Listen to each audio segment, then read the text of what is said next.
Бұл әйел көшедегі мыстаннан лабубу ойыншығын сатып алады. Сосын өз баласына туған күніне сыйлайды. Бірақ ол кейін мыстаннан сатып алғанына өкінеді. Себебі лабубу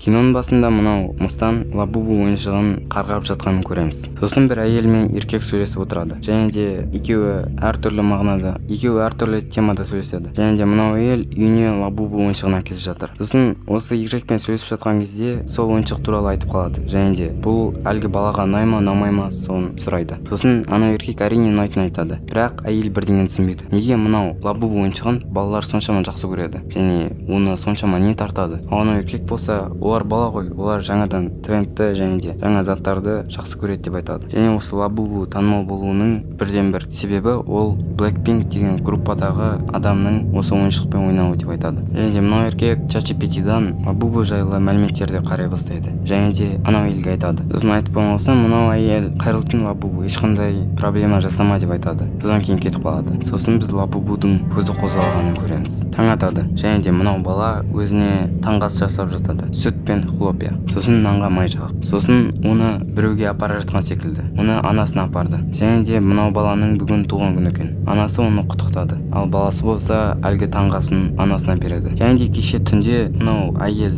баласына сыйлық әкелген кезде анау бала ұйықтамапты. Және де бәрін тыңдап отырыпты. Сол кезде екеуі сыйлықты ашуға барады. Және де бала келіп қуанып кетеді. Және де сыйлықты ашып жатқан кезде ішінде лабубу пайда болады. Бұған мынау бала қатты қуанып ойыншығын көтереді. Сосын бала қуанып жатады. Және де өзінің осы ойыншығының атын Лебу деп қояды. Леброн Джеймс секілді, бірақ қысқаша Лебу. Сосын анасы екеуі осы ойыншыққа қатты қуанады. Бір кезде анасын лабубу тістеп алады. Бірақ анасы әзілдеп қайтадан екеуі ойнауға кіріседі. Сосын бала өз бөлмесіне келеді. Ол жерде ол енді ғана гитара тартып жатады. Сол кезде енді айқайлайын деп жатқан кезде оның лабубуы сөйлеп кетеді. Және де мынау бала оны ұрғысы келеді, бірақ әлгі лабубу оны жаман бала деп ұрсып айқайлай бастайды. Және де лабубудан пышақ сұрайды. Содан кейін сол кезде бала шошып кетіп қашып кетеді. Содан кейін ол анасына жүгіріп алып, лабубуым сөйлеп тұр деп айтады. Бірақ анасы мынаған сенбей, басымды қатырмай кетші дейді. Сосын телефонмен сөйлесуге кетіп қалады. Бірақ әлгі бала болса пышақты тартпадан алып өз бөлмесіне кетеді. Сосын лабубу мына жерде ойыншықтардың ішіне паук тығып тастапты. Сол кезде лабубу әлгі ойыншықты құтқар дейді. Оны қалай құтқарсам болады деп сұраған кезде оны пышақтап тастайды. Бұл жалғыз ғана көмектесетін мүмкіндік дейді. Сол кезде лабубу қорқыныш түрмен күледі. Сол кезде лабубу айғайлай бастайды. Мен өте қуаныштымын, бізге қызық болып жатыр деп. Сосын оның анасы кіріп қалады. Және де неге мына ойыншықты бытышын шығардың деп айтады. Сол кезде ол оның ішіне тарақандар болды дейді. Бірақ анасы сенбей оған ұрсады. Ал лабубу болса ақырын сыбырлап, біз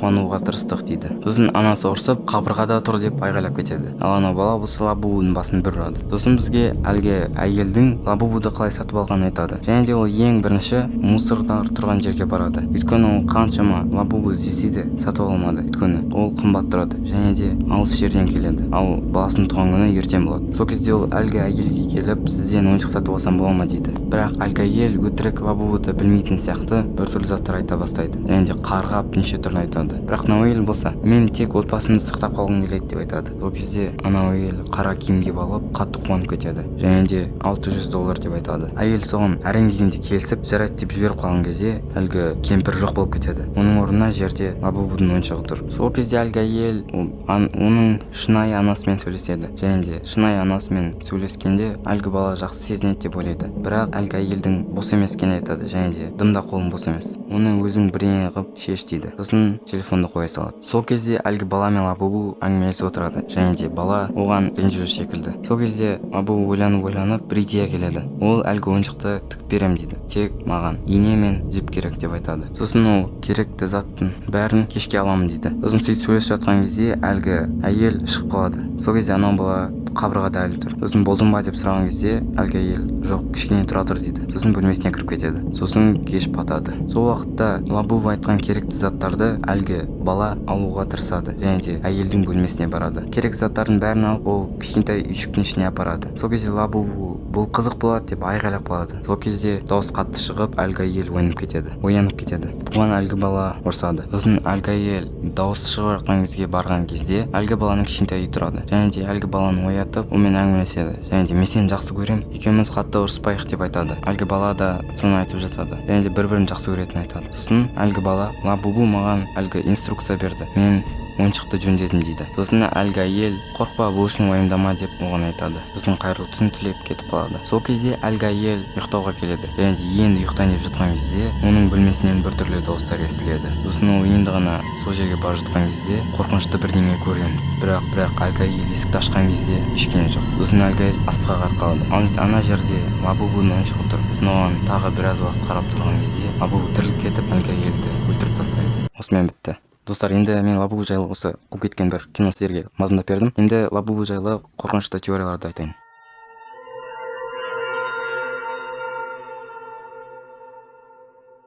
Лабубу ойыншықтары балалардың психикасына әсер ететін тәжірибе үшін жасалған. Бір зертханада бұл ойыншықты түрлі материалмен көзінің формасын, күлкісін арнайы психология бойынша жасап, баланың түпсана деңгейіне эмоциялық реакциясын тексеріп отыр. Осы ойыншықпен ұйықтаған кейбір балалар түнде ұйқысыздыққа, мазасыздыққа, галлюцинацияға шағымданған дейді. Яғни түнде шайтандарды көрген деген теория бар.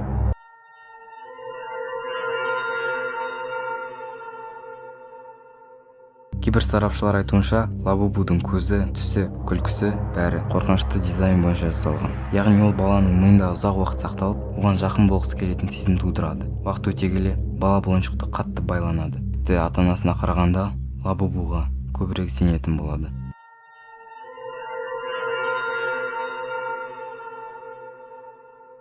Лабубу жай ойыншық емес, ол шайтанның сүйкімді бетпердесі. Көздері бос, жансыз, бірақ сенің ішіне қарап тұрғандай. Күлкісі шынайы емес, мазақтау. Айтуынша, оны жасаған дизайнерлер түсімде бір мақұлық көріп, соған ұқсатып жасадым дейді. Дінде шайтан дәл солай түс арқылы келеді. Оны алғаш үйде, түнде баланың мінезі өзгереді. Заттар қозғалады, жарық жыпылықтайды. Бір адам Лабубуды отқа жаққанда, оның көзі мен күлкісі отқа жанбай қалған. Лабубу шайтан, оны үйге кіргізу, шайтанға жол ашу деп қоясың ғой. Бұл жай ғана теория.